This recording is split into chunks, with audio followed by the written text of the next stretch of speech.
Okay, good morning guys. How is your fasting today? I hope everything runs well. Jadi pagi ini saya mencoba untuk menyampaikan cara pengutipan sangat penting buat kalian yang ingin menulis karya akademis or academic writing in the form of undergraduate or graduate thesis, skripsi, tesis, or postgraduate dissertation atau disertasi ya. Nah, salah satu pengutipan yang paling sering dimandatkan oleh jurnal-jurnal yang terpublikasi secara online, khususnya jurnal-jurnal yang bereputasi, baik itu bereputasi nasional yang terindeks Sinta, pada umumnya Sinta 1 dan 2, dan juga terindeks international, yang international bereputasi ya, reputable international journal, yaitu terindeks Scopus or Thomson Reuters or DOAJ ya. Nah, APA sekarang sudah masuk pada seri APA 7 edition ya, yang jadi ini adalah APA seri terbaru 7 edition. Dan untuk di bagian pertama ini ya, saya hanya ingin menerangkan sedikit hal-hal yang mendasar saja terlebih dahulu ya, untuk bagaimana mengutip menggunakan APA 7th edition ini. Mohon sebelum kita menyaksikan slide selanjutnya dan mendengarkan penjelasan saya, mohon di like dan subscribe-nya ya guys. Dan nantikan video selanjutnya untuk cara pengutipan menggunakan APA 7 edition. Ya, mari kita mulai. Oke. Jadi prinsip pengutipan ya untuk APA 7 edition, prinsip pengutipan ketika kita mengutip sumber, baik itu berupa research papers, berupa buku ya, kita mengutip menggunakan kalimat past tense atau present perfect untuk pengawalnya ya, jadi bukan present tense seperti contoh di sini ya, Jones 1998 found. Nah, ini berarti bentuk past tense-nya ya, atau Jones 1998 has found.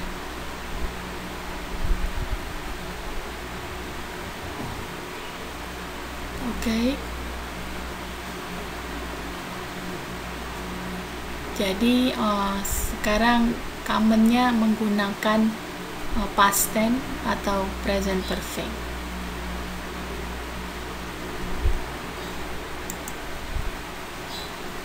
Ya, setelah kita mengutip dari sumber yang ingin kita kutip, di akhir kutipan harus kita tulis nama belakang pengarangnya ya, disertai tahun di mana pengarang tersebut mempublikasikan karyanya. Jadi di sini Jones, 1998. Ya, ketika Anda mengutip dari artikel atau buku, namun Anda mengutip tidak secara langsung, maksudnya Anda mengutip dari sumber tersebut dengan menggunakan bahasa Anda sendiri, maka yang Anda tuliskan di dalam kutipan Anda itu cukup nama pengarangnya dan tahun terbitnya, dengan tidak mencantumkan nomor halaman. Namun, apabila Anda mengutip secara langsung dari sumber yang Anda kutip tersebut, maksudnya Anda menuliskan kata per kata sama persis seperti sumber yang Anda kutip, maka Anda harus menuliskan halaman setelah Anda menuliskan nama belakang pengarang. Halaman diberi inisial P apabila sumber kutipan Anda untuk satu halaman, atau double P apabila kutipan Anda itu lebih dari satu halaman. Nah, ini cara penulisan kutipan, bisa Anda lihat di sini. Jones 1998 page 199. Jadi Anda mengutip dari sumber Jones 1998 ini hanya pada halaman 199 saja. Sedangkan Jones 1998 double P 199 to 201, ini berarti Anda mengutip lebih dari satu halaman, dari halaman 109 sampai halaman 201. Oke, kita lanjutkan pada kutipan pendek. Ketika Anda mengutip dari sumber, Anda boleh memulai dengan menyebutkan nama penulisnya terlebih dahulu. Seperti contoh di sini, according to Jones 1998 bla bla bla, dan halaman ditulis di bagian belakang page 199, dan jangan lupa diakhiri dengan full stop ya, diakhiri dengan tanda titik. Atau ya, Anda bisa saja tidak menyebutkan nama pengarangnya terlebih dahulu di depan ya, tetapi di akhirnya ya. Maka ya, Anda tuliskan nama pengarangnya di belakang setelah kalimat yang Anda kutip. Nah, semua yang saya jelaskan ini, short quotation ini maksudnya kutipan pendek dengan jumlah kata kurang dari 40 kata.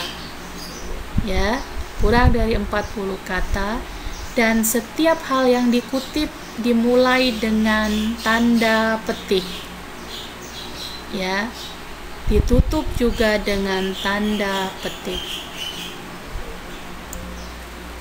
Nah, apabila kutipan Anda lebih dari 40 kata, maka Anda harus memisahkan yang Anda kutip dengan paragraf Anda.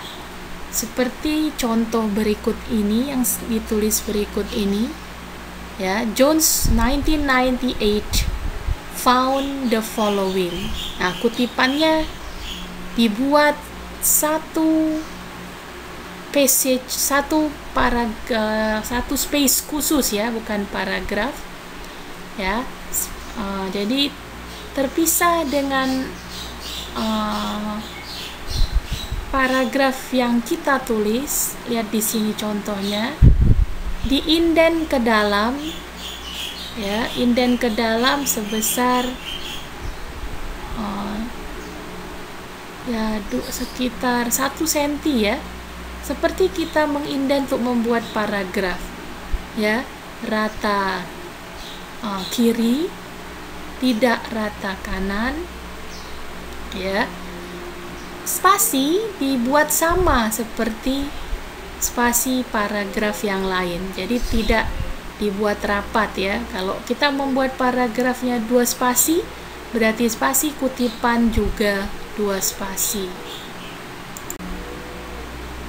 Nah, bagaimana apabila kita mengutip dari sumber tanpa ada informasi halaman? Ya, jangan khawatir, sumber tersebut masih boleh dikutip. Ya, jadi Anda hanya mencari tahu kira-kira apa pencirian dari sumber yang Anda kutip tersebut. Misal, sumber yang Anda kutip itu berupa esai, terdiri atas beberapa paragraf, misalnya ada 5 paragraf, dan kemudian misalnya kutipan Anda itu ada di paragraf 4 dan 5, maka ya Anda bisa menulis kutipannya seperti contoh yang saya buat. Jones 1998 found bla bla bla, kemudian diakhiri dengan lokasi paragraf di mana Anda mengambil kutipan tersebut. Jadi ini paras titik 4 to 5. Paras stands for paragraph, I believe ya.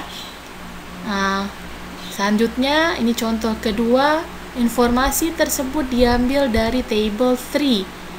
Jadi dari sumbernya yang ditulis oleh Jones, sumber tersebut didapat dari table 3. Ya, seperti yang saya katakan tadi, ketika kita mengutip ada 2 macam. Ya, kutipan langsung atau kutipan tidak langsung. Kutipan tidak langsung kita lakukan dengan cara membuat paraphrase. Ya, paraphrase atau membuat summary ya, ringkasan atau kesimpulannya dari apa yang kita kutip. Nah, untuk APA 7 edition ini ada dua cara untuk menuliskan pengarang yang pengarang yang menulis sumber yang kita kutip. Ya. Pertama, kita hanya menuliskan nama belakang pengarang beserta tahunnya saja. Nah, ini yang paling umum ya. Mulai dari APA 6 edition memang seperti ini, hanya nama kedua dan tahun. Namun di APA 7 edition juga encourage, juga membolehkan ya, membolehkan menuliskan nomor halaman walaupun kutipan kita sifatnya kutipan tidak langsung. Ya, ini dengan tujuan memudahkan pembaca apabila ingin mencari sumber aslinya.